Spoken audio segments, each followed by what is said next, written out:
নমস্কার, খেরো খাতার নতুন একটি পাতাতে আপনাদের সকলকে জানাই স্বাগত। আশা করি সবাই ভালো আছেন আর আমরাও খুব ভালো আছি। আজকে সকাল সকালে এসেছি একটু স্টেডিয়ামে, অনেক দিন পরে। মাঝখানে যতবারই গেছি পার্কগুলোতেই গেছি, আর এইবারে বাড়ি থেকে আসার পরে স্টেডিয়ামে আসা হয়নি। তো এখন ঘড়িতে বাজছে ওই 8:15 মতো। এসেছি বেশ কিছুক্ষণ আগে, একটু হাঁটাহাঁটিও হয়ে গেল। আর অনেক দিন পরে যেহেতু এসেছি তাই চারপাশটা এত পরিবর্তন মনে হচ্ছে।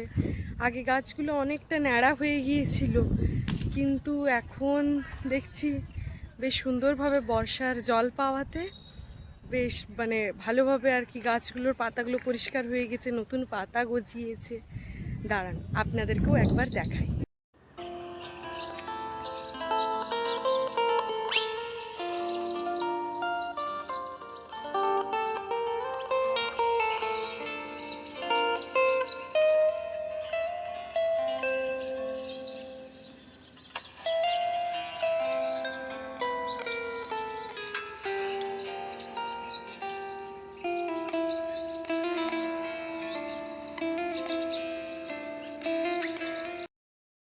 এখনো পর্যন্ত রাজস্থানে সেরকমভাবে বর্ষা নামেনি।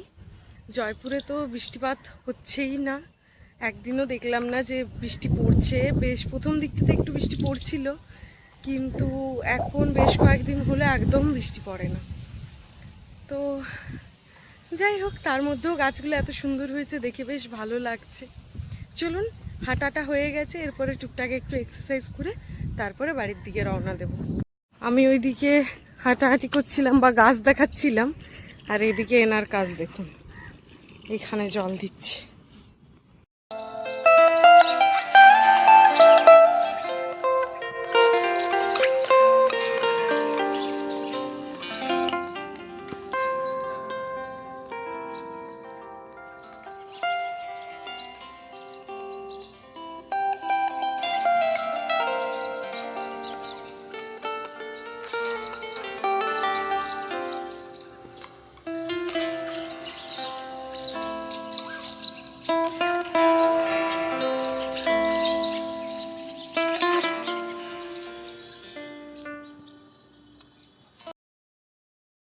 এই যে বেশ ভালো মতো এক্সারসাইজ, খেলা, মেডিটেশন সমস্ত কিছু করে চলে এসেছি সোসাইটির ভেতরে। এবারে বাড়ির দিকে এগোবো। আর এই যে সাথে আপনাদেরকে একবার আমাদেরও বাগানটা দেখিয়ে নিলাম। প্রচুর গাছপালা রয়েছে এখানে। জয়পুরে দেখে আপনি বুঝতেই পারবেন না যে এটা মরুভূমির রাজ্য, কারণ এর চারিপাশে এত গাছপালা রয়েছে। আমি তো পুরুলিয়াতেও এত গাছপালা চারিপাশে দেখতে পাই না। চলুন এরপরে উঠি উপরে, তারপরে বাড়ির সমস্ত কাজ। তার আগে জলখাবারটা সারবো, কারণ ওই একই খেলাধুলা করে শরীর একেবারে ক্লান্ত। এই যে বাড়িতে এসেই চায়ের জল চাপিয়ে দিয়েছি। চলুন এরপরে চাটা করে নেওয়া যাক।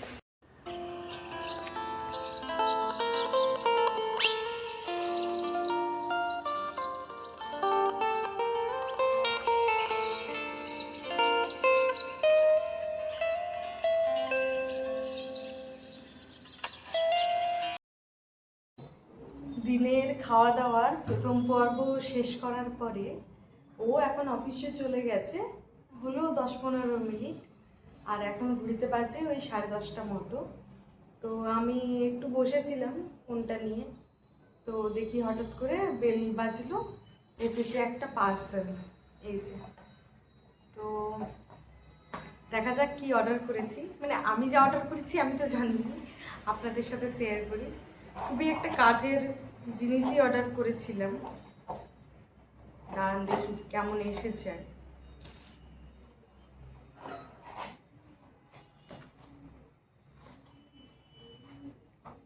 আচ্ছা, এই যে এটা তার ক্যাপগুলো, আর এই যে এটা বটলটা।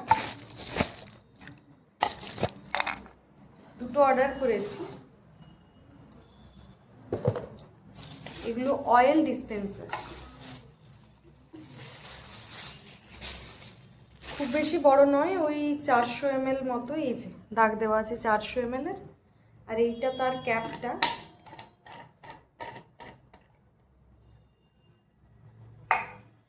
এই যে এইখানটার থেকে ওপেন হচ্ছে, এইভাবে লাগিয়ে দিলেই বন্ধ হয়ে যাচ্ছে এটা। আর এইখান থেকে এই যে ক্লিপটা আছে, এটা এইভাবে করলেই হয়ে যাবে, খুলে যাবে এটা।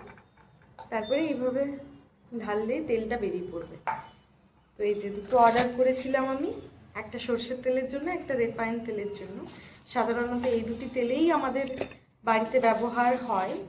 আর কখনো কখনো ঘি ব্যবহার হয়, তো সেটা তো ঘিয়ের ডিবাতেই থাকে, তার জন্য আর বোতলের প্রয়োজন নেই।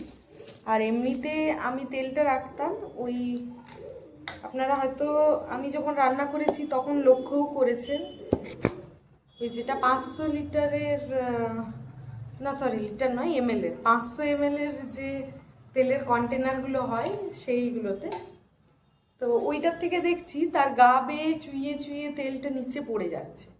তো সেই সব দেখেই এইটা অর্ডার করা, যে কেমন আসবে না আসবে। তো যাই হোক, এই যে বেশ ভালোই এসেছে দুটো কন্টেনার।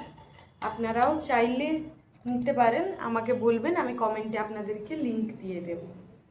তো চলুন, এরপরে এগুলো একটু পরিষ্কার করে আগে শুকোতে হবে, তারপরে ব্যবহার করব। তো এই কাজগুলো পরে করব, আগে বাড়ির সমস্ত কাজ যেগুলো রয়েছে, রান্না বান্না বা ঘর গোছানো, এগুলো কমপ্লিট করে নিই। আজকে আবার বিছানার চাদরটাও চেঞ্জ করে নিতে হবে। চলুন কাজগুলো ঝটাপট করে শুরু। আজকে বিছানাতে পাতবো এই বেডশিটটা। এইটা এইবারে যখন বড়গ্রামে গেছিলাম ওখান থেকে নিয়ে এসেছি। আমাদের বিয়েতে কেউ একজন উপহার দিয়েছিলেন এটা। তো বেডশিটটা খুবই সুন্দর, খুবই নরম একটা গোছে, বেশ পছন্দ হয়েছে আমার। কালারটাও বেশ সুন্দর। যিনি দিয়েছিলেন তাকে অসংখ্য ধন্যবাদ। আর এই যে তার সাথে রয়েছে একটি বাঁশবালিশের কভার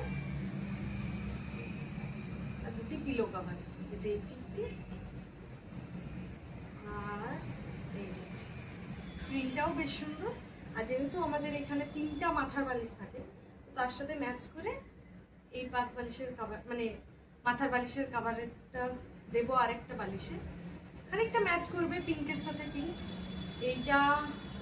এটাও আমাদের বিয়ের সময় আমার মা কিনে দিয়েছিল।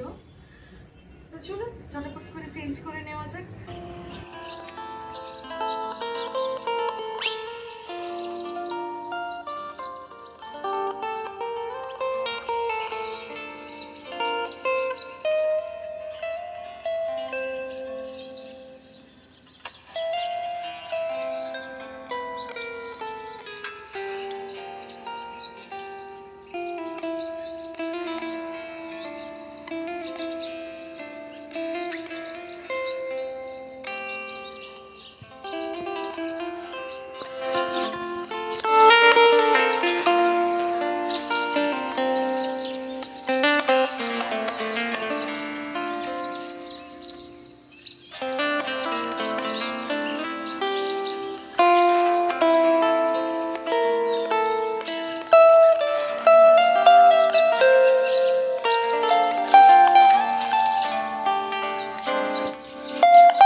চাদর চেঞ্জ করা আমার হয়ে গেছে।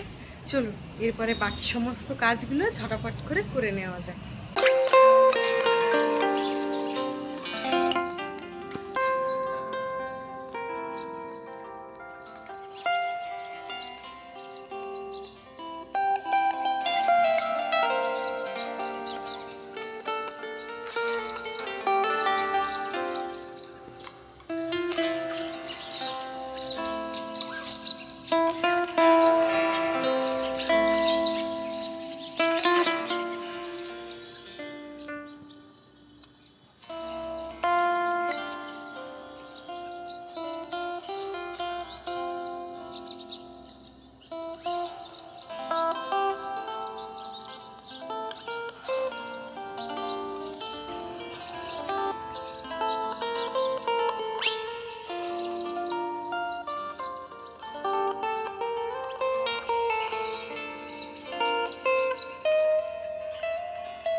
এই যে রান্নার জন্য এখানে ভাতটা বসিয়ে দিলাম, আর এইখানে সবজিগুলো বের করে রেখেছি। এই সবজিগুলো এরপরে কেটে নেব।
কেটে রান্নাবান্না শেষ করে এবারে গেলাম স্নানে।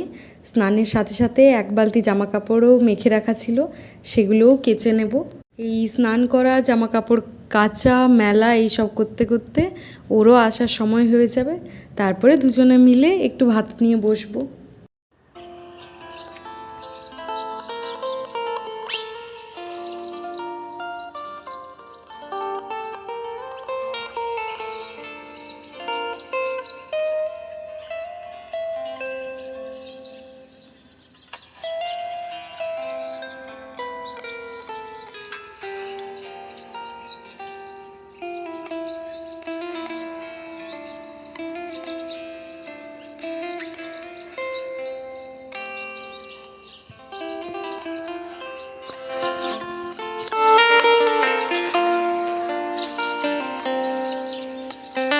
স্নান, পুজো আর বাড়ির সমস্ত কাজকর্ম তো কমপ্লিট হয়েই গিয়েছে। আর ও অফিস থেকে চলে এসেছে, ওকে খেতেও দিয়ে দিয়েছি। আজকে দুপুরের মেনুটা একবার দেখিয়ে দিই আপনাদেরকে। এই যে মেনুতে রয়েছে ভাত, ভাতের উপরে এক টুকরো লেবু, এটা মুসুর ডালের বড়া, এটা উচ্ছে ভাজা, আর এটা ডিমের অমলেট বানিয়ে তাতে পটল আর আলু দিয়ে একটা ঝোলঝোল মতো তরকারি। এই ছিল আজকের আমাদের দুপুরের মেনু। চলুন, ও তো খেতে বসে গেছে, আর আমিও এইবারে কটি ভাত নিয়ে বসি। আর আজকের ভিডিওটাও তাহলে এখানেই শেষ করছি। দেখা হবে খুব শিগগিরই খেরোখাতার নতুন একটি ভিডিওতে। ততক্ষণে সবাই ভালো থাকবেন, সুস্থ থাকবেন, আর সবাইকে ভালো রাখবেন। আর ভালো লাগলে ভিডিওটি অবশ্যই লাইক, কমেন্ট আর শেয়ার করতে ভুলবেন না। আর খেরোখাতার পাতাতে যদি আপনি নতুন হয়ে থাকেন তাহলে অবশ্যই চ্যানেলটিকে সাবস্ক্রাইব করে পাশে থাকবেন।